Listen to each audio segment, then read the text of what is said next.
Et Colette, prie pour nous, s'il te plaît. Mhm. Seigneur Jésus, je te remercie de nous accorder encore ce temps cet après-midi. Puis on va penser très, très, très fort à Pierre. On demande à l'Esprit Saint de le rejoindre et de nous rejoindre, de nous combler de toutes ces grâces qu'on a de besoin, de ces dons. Oui, on a de besoin. Puis surtout qu'on ait aujourd'hui, qu'on soit très, très, très attentif et avoir beaucoup de discernement et de clairvoyance dans tout ce qu'on va entendre. Et que toute gloire soit rendue au Père puis au Fils pour tout ce qu'on va entendre et remplir l'Esprit Saint, le cœur, l'esprit de Mylène, que je fais là, c'est ma petite fille, de de Madeleine, euh, et de tous ceux qui écoutent et qui vont entendre cet enseignement. Gloire à Dieu. Amen. Amen. Amen. Merci. Aujourd'hui, donc, nous allons continuer, poursuivre toujours le livre de Romains, chapitre 9, à partir Hébreu. du verset 1, livre d'Hébreu, c'est ça? Hébreu, chapitre 9, au verset 1 à 10. Et nous parlons du thème l'imperfection du rituel de l'ancienne alliance. L'imperfection du rituel de l'ancienne alliance. Cela nous vient donc du livre de Hébreux, chapitre 9, versets 1 à 10. Est-ce que nous pouvons faire la lecture? La première alliance avait aussi des ordonnances relatives au culte et le sanctuaire terrestre. Un tabernacle fut en effet construit dans la partie antérieure, appelée le lieu saint, était le chandelier, la table et les pains de proposition. Derrière le second voile, il se trouvait la partie du tabernacle appelée le Saint des Saints, renfermant l'autel d'or pour les parfums et l'arche d'alliance entièrement recouverte d'or. Il y avait dans l'arche un vase d'or contenant la manne, la verge d'Aaron qui avait fleuri et les tables de l'alliance. Au-dessus de l'arche étaient les chérubins de la gloire couvrant de leurs ombres le propitiatoire. Ce n'est pas le moment de parler en détail là-dessus. Or, ces choses étaient ainsi disposées. Les sacrificateurs qui font le service entrent en tout temps dans la première partie du tabernacle. Et dans la seconde, le souverain sacrificateur seul entre une fois par an, non sans y porter du sang qu'il offre pour lui-même pour les péchés du peuple. Le Saint-Esprit montrait par là que le chemin du lieu très saint n'était pas encore ouvert tant que le premier tabernacle subsistait. C'est une figure pour le temps actuel où l'on présente des offrandes et des sacrifices qui ne peuvent rendre parfait sous le rapport de la conscience celui qui rend ce culte et qui les aliments, les boissons et les diverses ablutions étaient des ordonnances charnelles imposées seulement jusqu'à une époque de réformation. Amen. Amen. Amen. Ce sont là des ordonnances charnelles relatives seulement à des aliments, des boissons, des diverses ablutions et imposées jusqu'à un temps de réforme. Donc, nous parlons ici de l'imperfection des rituels qui étaient faits lors des cultes à la période de l'Ancienne Alliance. Donc, à ce moment, il y avait des rituels qui étaient faits pour célébrer un culte à Dieu. Et ici, notre thème nous fait savoir que ces rituels n'étaient pas parfaits. Ils étaient impurs. Donc, comment ça, les rituels qui sont faits pour rendre un culte à Dieu peuvent-ils être ici impurs? Donc, les rituels de culte rendus à Dieu dans l'ancienne alliance étaient imparfaits et cela à cause de leur état charnel. Cela veut dire que parce que c'était les éléments de la terre, c'était les éléments de la terre qu'on utilisait pour rendre des cultes à Dieu. Donc, Ici, c'était donc, ces rituels et tout ce qu'on utilisait était donc des choses impures, parce que cela était des éléments de la terre. Et cela ne pouvait pas rendre purs les cœurs de ceux qui rendaient ce culte à Dieu. Cela ne pouvait pas les rendre purs. Et récemment ici, j'ai pris un exemple entre la différence entre le sacrifice qu'avait fait Abel à Dieu et celui de Caïn. J'avais dit, le Seigneur n'agrée pas un sacrifice charnel. Donc, si le sacrifice de Caïn n'avait pas été agréé, c'était parce qu'il était charnel. Si celui d'Abel avait été agréé, parce que celui-là était spirituel. Et l'on pouvait me demander ce jour-là pourquoi celui d'Abel était spirituel et celui de Caïn charnel. Parce que déjà cela reportait au cœur la manière dont chacun présentait son offrande à Dieu. Quelle était la disposition du cœur d'Abel et quelle était la disposition du cœur de Caïn. Et quels sont les éléments que chacun d'eux a utilisés pour faire une offrande à Dieu. Donc, deux choses. Lorsque nous rendons un culte à Dieu, Dieu regarde à la disposition du cœur et il regarde aux éléments que nous utilisons pour lui rendre des cultes.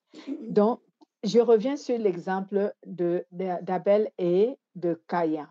Donc, l'offrande d'Abel, il avait offert à Dieu du sang parce qu'il avait offert à Dieu un agneau, donc un animal, et il l'a égorgé et du sang a coulé. Le sang est spirituel parce que c'est l'âme, c'est un esprit. Et alors que Caïn a offert à Dieu les fruits de la terre, qui ne sont que des éléments charnels et qui ne sont pas un esprit. Donc, Dieu ne pouvait pas les agréer. Et pourquoi Abel a su que Dieu, il devait agréer une offrande spirituelle qui est esprit? Parce que Abel avait une bonne disposition de cœur. Ce n'était pas le cas de Caïn. Caïn, son cœur n'était pas bien disposé. Parce que si son cœur avait une bonne disposition, il aurait réfléchi. Il aurait discerné que Dieu est un esprit. Alors, s'il faut l'offrir quelque chose, il faut l'offrir ce qui est également un esprit. Et là, il allait agréer. Mais comme son cœur avait une mauvaise disposition, il a fait des choses comme il pensait et Dieu n'a pas agréé. Donc aujourd'hui, il arrive aussi que nous rendons des cultes à Dieu. Et à l'époque de l'Ancienne Alliance, les cultes étaient rendus pas avec des cœurs bien disposés. Moi, je le crois. Pourquoi? Parce que même le souverain sacrificateur qui entrait pour offrir à Dieu des holocaustes en faveur du peuple, d'abord en sa propre faveur, d'abord premièrement, parce qu'il fallait qu'il donne lui-même les offrandes pour son propre péché et après pour le péché des peuples. Alors, ce qu'il offrait à Dieu, est-ce qu'il offrait à Dieu ces sacrifices avec un cœur bien disposé? Le cœur bien disposé, c'est lequel? Le cœur qui est bien disposé, c'est un cœur repentant, un cœur qui regrette ses fautes, un cœur qui reconnaît avoir offensé Dieu, qui regrette. La Bible déclare dans le livre de Proverbes, chapitre 28, au verset 13, que celui qui avoue ses transgressions et se repent, les regrette et les délaisse, celui-là obtient miséricorde. Donc, tu dois d'abord avouer, reconnaître que tu es un pécheur. Tu dois prendre l'initiative d'abandonner. C'est à ce moment que tu vas obtenir le pardon.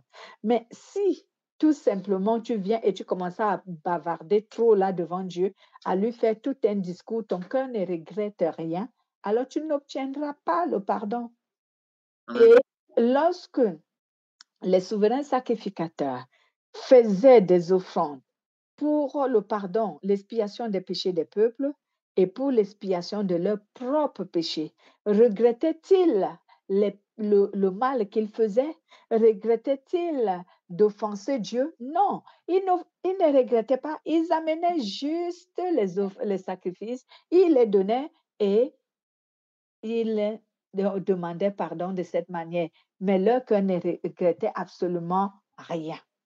C'est pourquoi les éléments, tout ce qu'ils donnaient à Dieu, était charnel.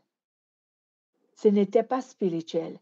Parce qu'aujourd'hui, pour que la chose soit spirituelle, il faut que nous qui sommes devant Dieu et qui recherchons le pardon de Dieu, il faut que notre cœur puisse regretter le mal que nous faisons. Si nous prenons tout simplement, par exemple, l'argent, je prends ma dîme, je dépose, je dis, bon, l'Église de Jésus a besoin de l'argent. Bon, quand moi je donne l'argent, Dieu me pardonne. Mais dans mon cœur, je n'ai aucunement l'intention d'abandonner la voie du péché. Je n'ai aucunement l'intention de me confesser ou je ne ressens même pas le regret de ce que j'ai fait. Je n'obtiendrai pas un pardon. Donc, les cultes, les rituels, autant pour moi, des cultes rendus à Dieu autrefois, lors de l'ancienne alliance, étaient imparfaits. Et cela parce que tout cela était fait de manière charnelle. Et tout ce qui était offert à Dieu était charnel. C'était des choses charnelles. C'était fait de manière charnelle parce que ceux qui faisaient ces offrandes-là, ceux qui faisaient ce sacrifice-là, n'avaient aucun regret de leur faute devant Dieu. Aucun. Ils se contentaient juste d'amener ce qui a été recommandé pour l'expiation du péché, mais ils ne regrettaient pas dans leur cœur le mal qu'ils faisaient. Bien aimé, mais est-ce que les gens ne connaissaient pas qu'il fallait regretter le mal pour obtenir vraiment le pardon? Si, ils le connaissaient parce que je pense qu'il y a plusieurs personnes qui ont intercédé en faveur du peuple d'Israël pour que Dieu les pardonne. Je prends le cas de Moïse. Moïse, un jour, a intercédé auprès de Dieu en demandant pardon à Dieu pour le peuple.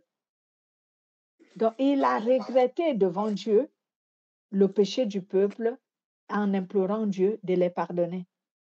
Donc, personne ne me dira qu'à cette époque, on ne reconnaissait pas la repentance. La repentance, normalement, elle est humaine.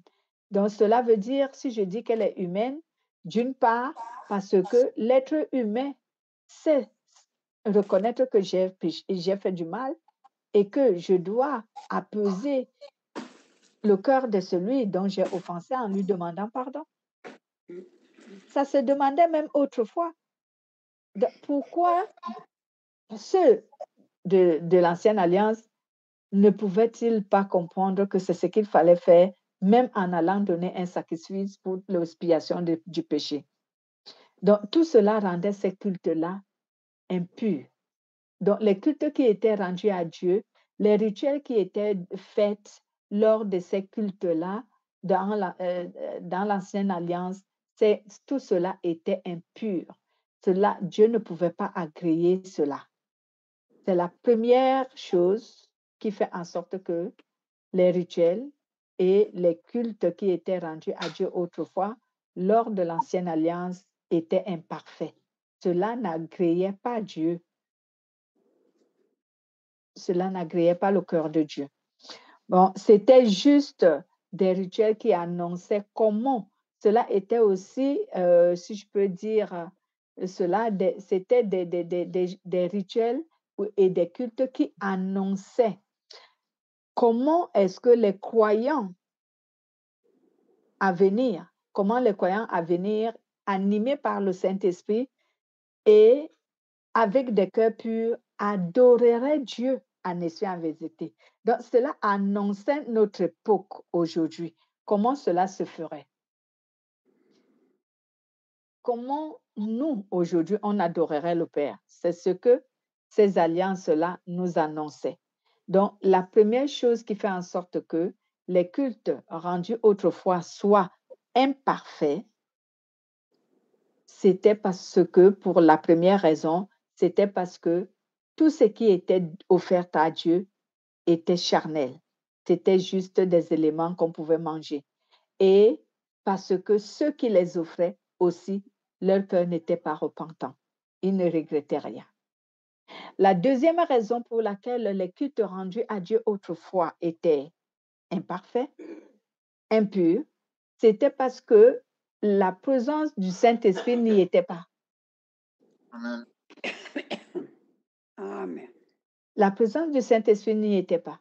Parce que lorsque la présence du Saint-Esprit n'est pas dans une réunion ou lors d'un culte, tout ce que vous faites est charnel. Mm. Votre adoration est charnelle. Vos offrandes sont charnelles. Vos prières sont charnelles parce que le Saint-Esprit n'y est pas. À cette époque également, le Saint-Esprit n'avait pas été donné encore aux hommes. Le Saint-Esprit pouvait influencer les hommes, certes, mais il ne leur était pas encore donné. Cela veut dire que lorsqu'ils faisaient leur culte, le Saint-Esprit ne les assistait pas. Lorsqu'ils faisaient leur culte, le Saint-Esprit n'était pas au milieu d'eux. Donc, leur culte ne pouvait pas plaire à Dieu. Leur culte ne pouvait pas être spirituel. Et même aujourd'hui, excusez-moi de l'expression que je vais utiliser, je vais être un peu dur, un peu sévère envers certaines communautés chrétiennes, dites communautés chrétiennes, parce que moi, ils ne m'ont pas encore convaincu qu'ils sont vraiment des communautés chrétiennes. Et il y a certaines communautés chrétiennes aujourd'hui où le Saint-Esprit n'y est pas. Lorsqu'ils célèbrent un culte, ils le célèbrent vraiment dans la chair, parce que le Saint-Esprit n'est pas présent. Et lorsque le Saint-Esprit n'est pas présent lors d'une réunion, lors d'un culte, je ne sais pas comment on nomme cela, tout cela ne glorifie pas Dieu, c'est charnel. C'est charnel, donc cela est imparfait au Dieu de Dieu. Parce que pour que quelque chose tel qu'un culte, tel qu'un rituel rendu à Dieu puisse être parfait à Dieu, ou pour la gloire de Dieu, il faut que le Saint-Esprit soit manifesté. Il faut que le Saint-Esprit manifeste pour ces choses, parce que c'est le Saint-Esprit qui rend saint un culte. C'est lui qui rend agréable un culte à Dieu. C'est lui qui rend parfait les rituels qui sont faits pour la gloire de Dieu. C'est le Saint-Esprit qui rend parfait tout cela. Mais si le Saint-Esprit n'est pas au milieu de ceux qui disent rendre un culte à Dieu, tout ce qu'ils font comme rituel, comme culte n'est pas parfait. Ce n'est pas agréable à Dieu. Je prendrai d'exemple, vous me poserez la question, mais qu'est-ce qu'on appelle des rituels? Donc, toutes ces cérémonies que nous faisons souvent lors des cultes. Je prends l'exemple, lorsqu'on chante pour Dieu, lors d'un culte, pendant qu'on chante pour Dieu lors d'un culte, si le Saint-Esprit n'est pas manifeste, nos cantiques, nos louanges, peu importe les belles voix que nous pouvons avoir, ne glorifient pas Dieu. Et Dieu n'est même pas content. Et souvent, quand il nous écoute comme des gens qui font tout un théâtre, des bruits. Ça sonne à ses oreilles comme une cacophonie. Et pourtant, lorsque nous sommes là, nous, on admire certains parce qu'ils ont des belles voix. On dit, oh, ben, elle chante bien, il chante bien, il a une belle voix, elle a une belle voix. Alors que devant Dieu, nos louanges sonnent à ses oreilles comme une cacophonie. Il n'agrée pas, il n'apprécie pas. Parce que ceux qui sont en train de chanter, le Saint-Esprit ne les anime pas. Le Saint-Esprit ne les inspire pas. Ils chantent par la chair et avec la chair. Et souvent, les gens applaudissent. Juste parce que c'est soit la chorégraphie plaît aux gens, soit c'est la mélodie qui plaît aux gens, mais à Dieu, pour qui nous rendons le culte, cela ne lui plaît pas. Donc, je peux dire, c'était le cas des cultes d'autrefois. Comme je venais de le dire, ces gens-là rendaient des cultes à Dieu, mais avec les cœurs impurs. Ils ne regrettaient absolument rien comme faute, comme péché. Ils se disaient juste le fait de donner le sacrifice. On a dit que chaque année, bon, je dois amener mon sacrifice pour l'expiation de mon péché, mais aucun n'a le regret d'avoir offensé son frère, aucun n'a le regret d'avoir tué quelqu'un, aucun n'a le regret d'avoir volé, aucun n'a le regret d'avoir pris la femme de son frère ou le mari de sa sœur, aucun ne regrette rien. Et c'est le cas aussi aujourd'hui. Beaucoup viennent comme ça dans les cultes, célébrer les cultes à Dieu. Ils ont les cœurs remplis de péchés, mais ils chantent pour Dieu, mais ils font un service à l'Église, mais ils sont là pour l'organisation du culte. Et d'autres même, ils prêchent pour Dieu. Ils prêchent aux hommes, soi-disant, ils les transmettent la parole de Dieu, mais leurs cœurs sont impurs. Leur moralité est corrompue, mais ils sont là. Et quand ils font leur théâtre, les gens acclament, les gens applaudissent. Lorsqu'ils disent les âneries pour séduire le peuple et les hommes, tous ceux qui les écoutent, les gens apprécient, mais ce qu'ils ignorent, c'est que le Saint-Esprit n'est pas présent. Je me souviens que dans la parole de Dieu, il y a quelque part où certains prophètes s'étaient levés et ils sont allés prophétiser au peuple d'Israël. Et quand, je crois que c'était à la période, si je ne me trompe pas, d'Ésaïe, ouais, si ce n'est pas Isaïe, c'est Élie. Alors, Dieu s'est révélé à l'un de ses prophètes. Là, je me trompe toujours si c'est Isaïe ou c'est Élie, mais c'était l'un de ses prophètes. Il a dit à Isaïe, ce n'est pas moi qui les ai envoyés. Hein. Tout ce qu'ils sont en train de dire là, ils mentent. Ce n'est pas la vérité, je ne les ai pas envoyés. Donc, certaines personnes sont souvent là dans ces cultes, ils se réjouissent et quand ils sortent, ils apprécient, oh, le culte s'est bien passé aujourd'hui, le groupe de chants a bien chanté, oh, le pasteur a bien prêché. Oh, et moi, j'ai souvent dit aux gens, si vous voulez connaître un signe d'une église qui est morte, c'est lorsque tout le monde sort étant content. Ouais. Eh oui. Quand tout le monde sort du culte étant content, hein, sachez qu'on ne les a pas dit la vérité. On les a bernés. Ouais, on les a caressés. Voilà. Donc là, tout le monde est content. Tu entends tout le monde dire, ah non, le culte aujourd'hui était très bon. Le pasteur a bien prêché. Non, non, ça m'a touché. C'est qu'on lui a dit ce qu'elle voulait entendre. On l'a berné. Mais si on aurait parlé de ses péchés, la personne ne serait pas sortie là étant contente. Donc, moi, quand le culte finit, je regarde les visages pour voir qui est content et qui n'est pas. Donc, quand je vois certaines personnes sortir, le visage attaché, il est en train de réfléchir. Là, je sais qu'on lui a dit la vérité. Il est en train de réfléchir sur son sort. Il est en train de réfléchir pour sa vie. Il est en train de réfléchir pour la relation qu'on lui a proposé d'avoir une bonne relation avec Dieu. Là, je sais que oui, ici, là, la parole de Dieu est bien sortie aujourd'hui. Parce que quand tu sors de là et qu'on t'a dépouillé dans ton péché, tu sors d'un culte, on t'a dépouillé de tes péchés, on t'a dévoilé tes fautes que toi, tu camouflais, que tu cachais.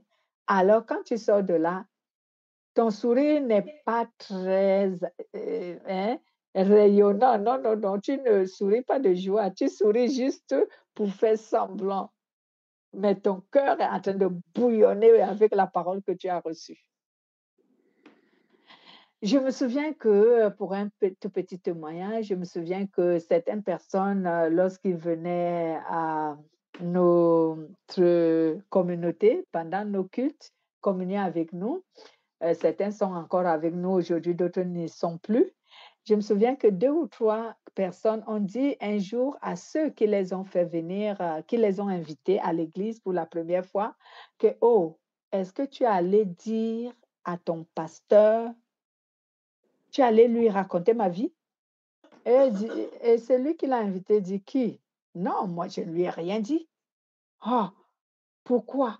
«Parce que c'est tout ce que je t'ai dit qu'elle a dit». Elle dit: «Non, je lui ai rien dit, on n'a même pas causé de toi, on n'a pas parlé de toi, je ne lui ai pas parlé de toi, tu es venu, je t'ai invité, tu es venu, c'est tout». Donc, la personne reconnaît tout ce qu'il cachait. Et moi, pour ceux qui sont restés avec nous, je leur ai souvent dit que le Saint-Esprit connaît tout ce qui doit être chaque dimanche ou chaque jour à l'église pour communier en son nom. Il les connaît. Même quand vous n'êtes pas encore arrivé, il sait qu'aujourd'hui, tel frère, telle personne sera à la réunion. Et il se prépare à dire à chacun ce qu'il, lui, Dieu, il veut ce jour-là. Donc, ce n'est pas le pasteur qu'on a raconté ta vie qui raconte et qui dévoile tes péchés. Non, c'est le Saint-Esprit qui parle. Parce que lui, il te connaît et il savait que tu seras là. Donc, voici donc que aujourd'hui, les rituels et les cultes qui sont faits pour la gloire de Dieu et en honneur de Dieu sont agréables à Dieu uniquement parce que le Saint-Esprit est présent, sanctifiant tout ce qui est fait pour la gloire de Dieu et pour honorer Dieu. C'est pourquoi vraiment lorsqu'on est réunis dans un culte pour honorer Dieu, que ce soit une réunion simple, ordinaire, que ce soit un séminaire, quel que soit, il faut à tout prix que la présence du Saint-Esprit soit là. Il faut à tout prix que le Saint-Esprit nous conduise.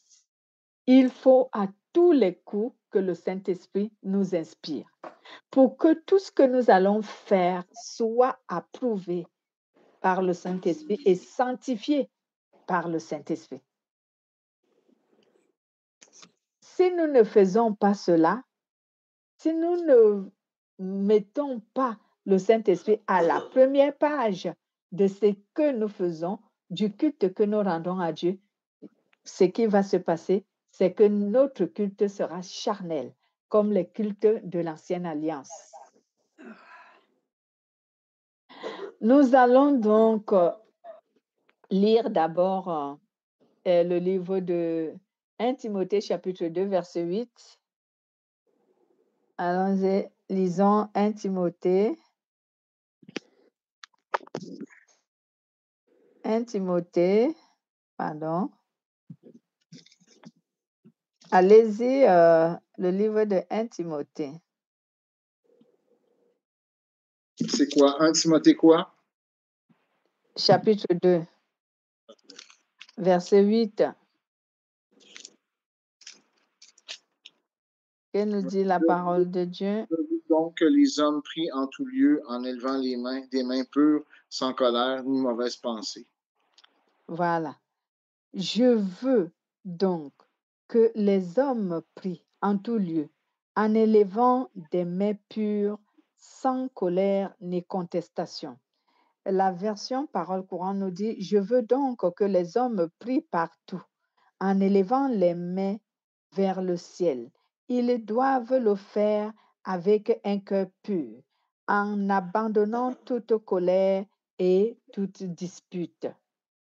Donc, le Saint-Esprit nous dit ce que je venais tantôt d'interpréter en disant, lorsqu'on part célébrer un culte à Dieu ou présenter une réunion à Dieu, communier ensemble, il faut premièrement que le Saint-Esprit soit au milieu de nous pour que notre culte soit sous le contrôle du Saint-Esprit et qu'il coordonne toutes choses selon sa volonté. Cela veut dire que c'est lui qui doit sanctifier et approuver tout ce que nous faisons. Et pour que cela soit fait, il faut que ceux qui se présentent au culte aient des cœurs purs. Parce que tu invites le Saint-Esprit sans le cœur pur. Le Saint-Esprit peut être là, certes, mais il peut ne pas intervenir. Il peut ne pas sanctifier tout ce que vous faites. Si vous ne vous purifiez pas le cœur vous-même. C'est pourquoi moi, dans les rituels que je fais lorsque je célèbre un culte à Dieu et qu'on communie ensemble, la première chose que j'invite souvent le chrétien à faire, c'est de confesser sincèrement leurs péchés et de se repentir. Cela veut dire de prendre la décision d'abandonner avant quoi que ce soit. Parce que sinon, même ta louange, tes cantiques que tu chantes à Dieu ne seront pas agréés. Tout ce que tu vas faire ne sera pas agréé. Ta présence dans cette réunion sera inutile parce que tu n'auras rien profité, parce que ton cœur était impur. Et un cœur impur est inaccessible au Saint-Esprit. C'est pourquoi nous devons toujours recevoir ou encore nous devons toujours inviter le Saint-Esprit à prendre dans nos réunions, à avoir dans nos réunions la place qui est la sienne et lui donner tout le contrôle de ce que nous faisons en honneur de Dieu et pour la gloire de Dieu. Parce que ce n'est pas notre culte, nous disons le rendre à Dieu, non? Ce n'est pas le nôtre. Donc, on doit donner à Dieu la gloire qui lui est due en permettant à ce que c'est son esprit qui coordonne toutes choses et non nous-mêmes. Lisons aussi Romains chapitre 12, versets 1 à 2.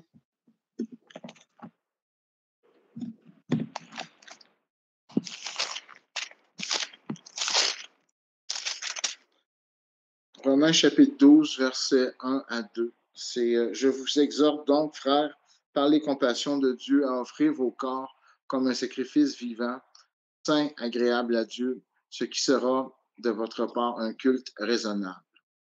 Ne vous conformez pas au siècle présent, mais soyez transformés par le renouvellement de l'intelligence afin que vous discerniez quelle est la volonté de Dieu, ce qui est bon et agréable et parfait. Amen. Amen. Ici, la Bible d'Abbé nous dit ceci, frères et sœurs chrétiens, Dieu est plein de bonté pour vous. Alors, je vous demande ceci, offrez-lui votre personne et votre vie. C'est le sacrifice réservé à Dieu et qui lui plaît. Voilà le vrai culte que vous devez lui rendre. Ne suivez pas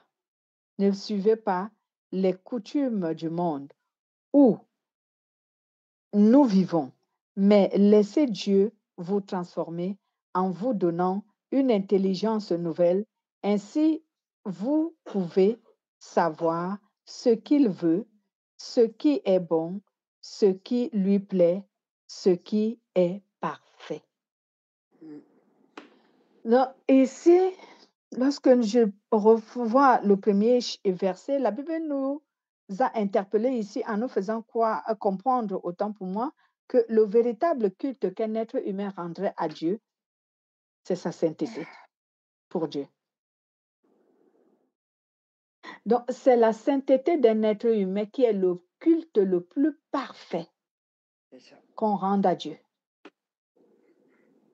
Donc, lorsque tu te présentes à un culte, à une réunion pour communier avec les frères, si tu n'es pas dans la sainteté et que tu es impur, ta présence ne sert à rien parce que ton culte n'est pas parfait. Même si tu serais avec les autres, ton culte ne serait pas parfait parce que tu es impur. Donc, c'est la sainteté que vit un être humain qui croit en Dieu. C'est sa sainteté qui est un culte parfait dont il rend à Dieu. Voici pourquoi la parole de Dieu nous appelle à être vraiment parfaite. J'aimerais dire à vivre la sainteté. Et au verset 2, il nous dit, ne suivez pas les coutumes du monde où nous vivons aujourd'hui, mais laissez Dieu vous transformer en vous donnant une intelligence renouvelée. Ainsi, vous pourriez savoir ce qu'il veut, ce qui est bon, ce qui lui plaît et ce qui est parfait. Donc, Dieu nous a donné donc le conseil qui nous permet de lui rendre un culte agréable. On doit d'abord refuser et nous détourner du système et de la coutume de vie de notre siècle, parce que cela séduit et induit au péché. Nous devons donc nous détourner de cela et laisser Dieu nous conduire à sa manière. Mais souvent, quand nous venons dans les cultes, nous avons toute une liste de besoins. quand on vient, notre cœur n'est même pas saint, il n'est pas pur, mais on vient avec une liste de demandes. On se met à la présenter à Dieu sans toutefois nous réconcilier avec lui.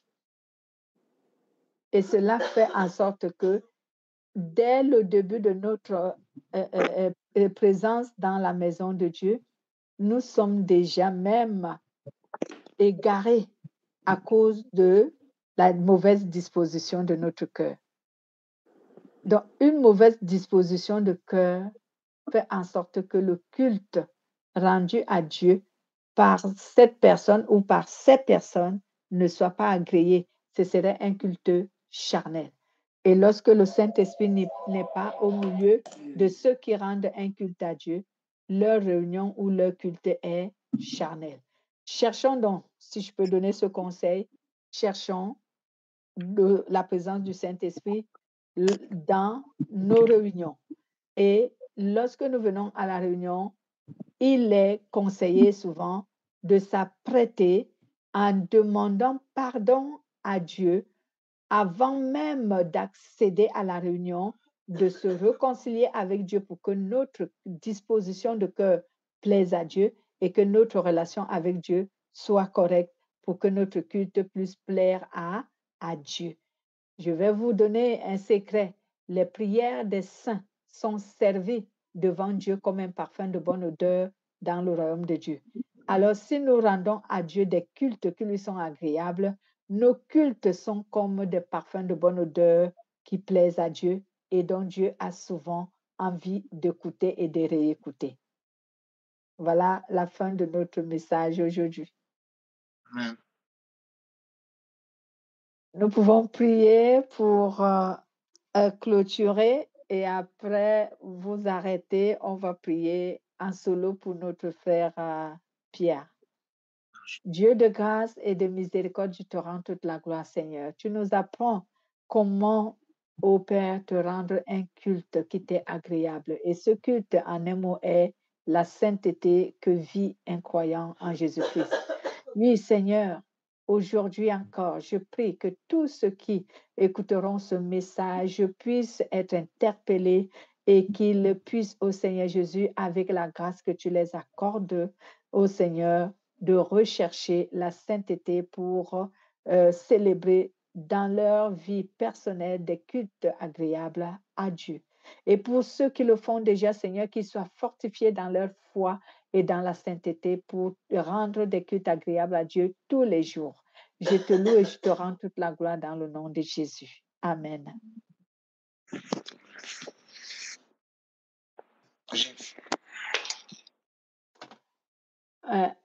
Donc, nous allons prier pour notre frère Pierre.